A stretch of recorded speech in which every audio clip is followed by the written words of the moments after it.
Right, so today I want to talk to you about recovering from post-holiday or post-retreat blues, how to get over that slump, how to get through those blues.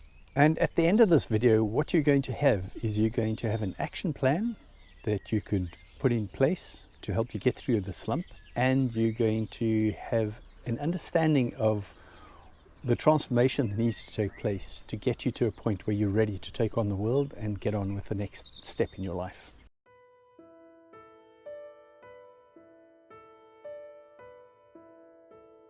Hi there, it's Brett here. A couple of days ago, so I have been back from my trip to South Africa it's a week now actually. I think I got back on a Sunday, so it's been exactly a week. It's Sunday today. And I have really been struggling.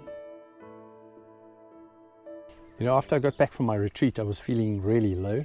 On Sunday, which was just 2 days ago, I'd been back for a week, and I was feeling particularly low on that day. You know, so much so that I was just lying in bed thinking, oh, what am I going to do? I just wanted to hide under a bed cover. Now, one of the things that you might find, if you're anything like me, is if you go on holiday or if you go on a retreat and you get back, you will find yourself in a slump. It's sort of like a period of just feeling low, not feeling very enthusiastic about anything, and this is a perfectly normal situation to find yourself in. I was feeling so relaxed when I left South Africa, getting back to the UK, and I have to face reality. The reality is that I need to look for work. I am burning through my savings at the moment, trying to find work. I think the thing that I've also realized is that I'm struggling with depression at the moment for many reasons. And that was while I was away on my break, my retreat.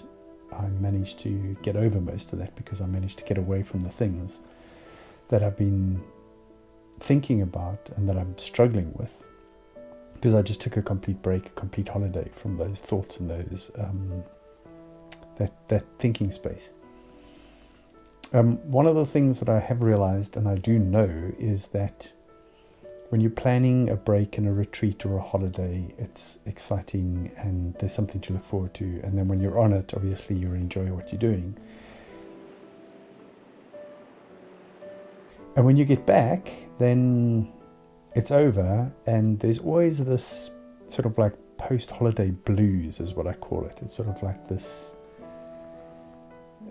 getting back to reality, not really having the exciting stuff to look forward to anymore, knowing that that special time, that carefree time has come to an end, and now it's time to start doing things again and to take life seriously and to get on with what needs to be done. I'm not too concerned about it at the moment because I know that this is a normal cycle, that I do sometimes have a bit of a slump at the back end when I get back from a break or a holiday or a retreat. The way to get through that, I know, is to get excited about a new project and to get stuck into it.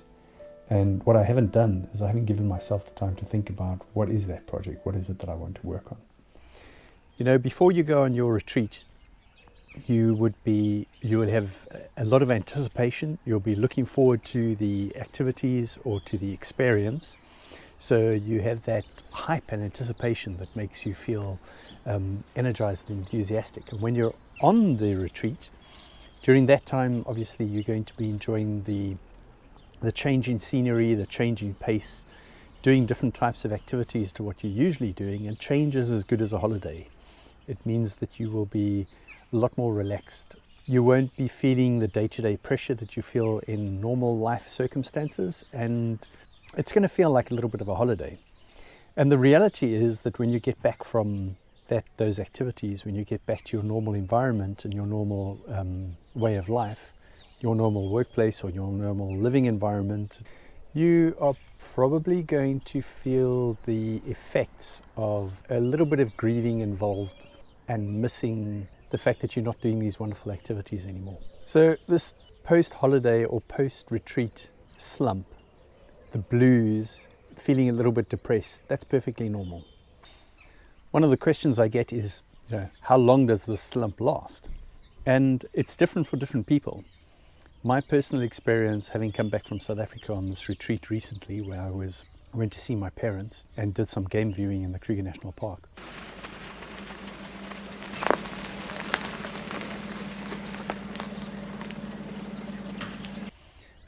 I was in that slump for about a week, and it's only over the last 2 days, so a week and 2 days, that I feel as I'm pulling out of it and I'm busy recovering. It's inevitable that there's going to be a period of feeling down, and one of the best things that you can do during that time is just to revisit the experience that you've just been through.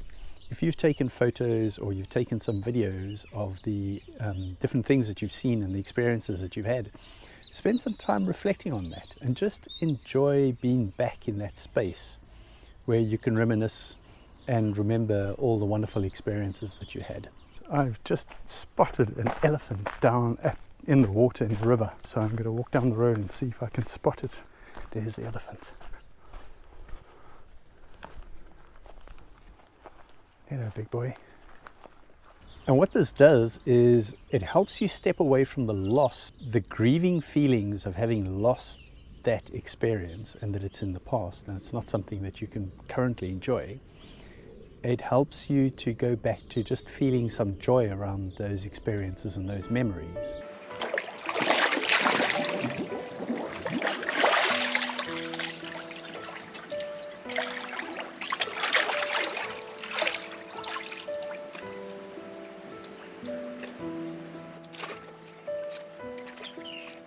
The other thing you might want to do is spend some time reflecting on what you've learned during the time that you're away, and reflect on how your perspective has changed in terms of what it is that you want to achieve and what you want to do next.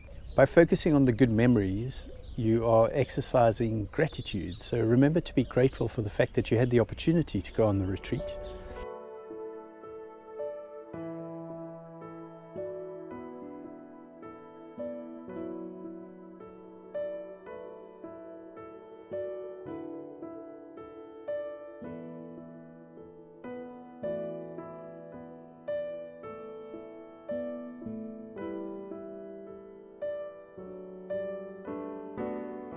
And replace those feelings of loss with feelings of gratitude.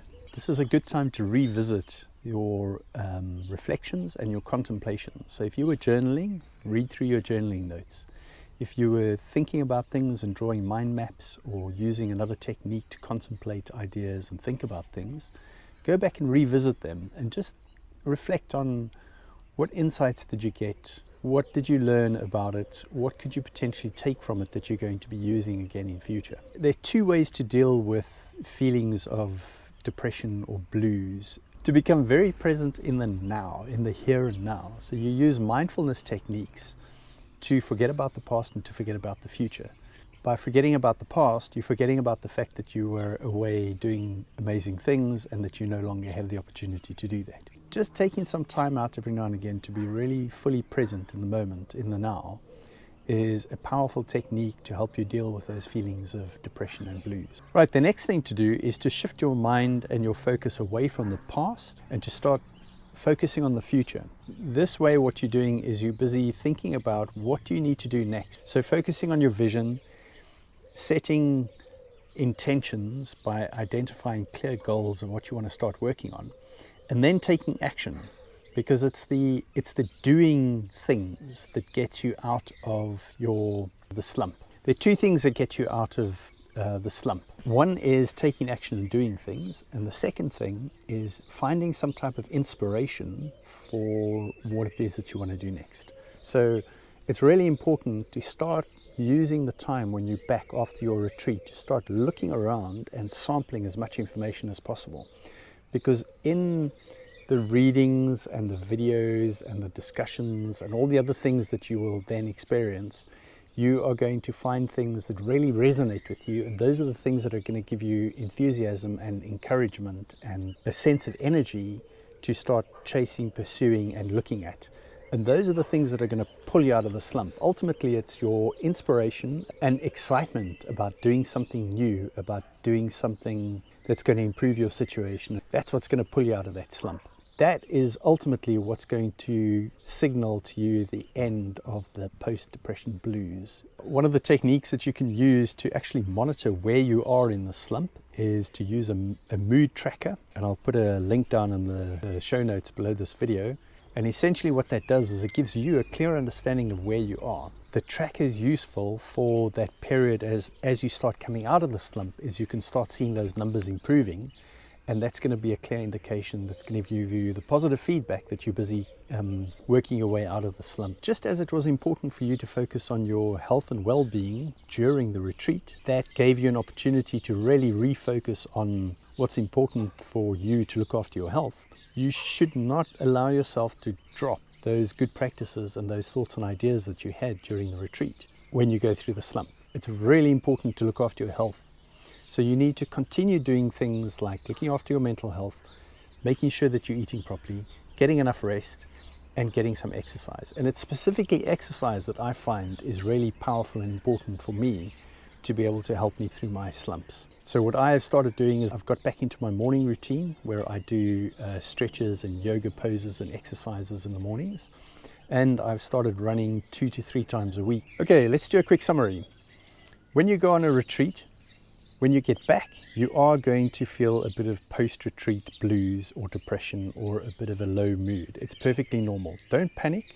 It will pass. There are various ways and means that you can help deal with this while you're going through the slump and pull yourself out of the slump. So I'm going to give you a quick summary of revisit your photos and your videos and reminisce and enjoy the memories of the retreat that you've been on. Use that as an opportunity to replace the feelings of grief and loss with feelings of gratitude and happiness about having had the experience and those memories. Spend some time reflecting on what you've learned and the insights that you got through some of your reflection exercises or your journaling exercises. Spend some time looking for new information. Read things, watch videos, talk to people. Use that as an opportunity to find inspiration. Try and figure out what it is that resonates with you at this particular point in time, because it's the enthusiasm and excitement around those new things that resonate with you that are going to ultimately pull you out of the slump. While you're in your slump, you can use mindfulness techniques just to help get yourself away from thinking about the past or the future. Use a tracker, a mood tracker, to keep track of where you are in your post-retreat slump. The mood tracker will help you keep track of where you are, how long your slump has been enduring, and will start giving you positive feedback when you start pulling out of it as those scores start increasing. As you start feeling that you're coming out of the slump, it's really important to start taking action, because it's the action you take on the things that you find inspiring and enthusiastic that is ultimately going to pull you right out of the slump. So get busy doing things, take action, and make things happen. Okay, so now you've got an action plan of things that you can do to help pull you out of a slump when you get back from a retreat.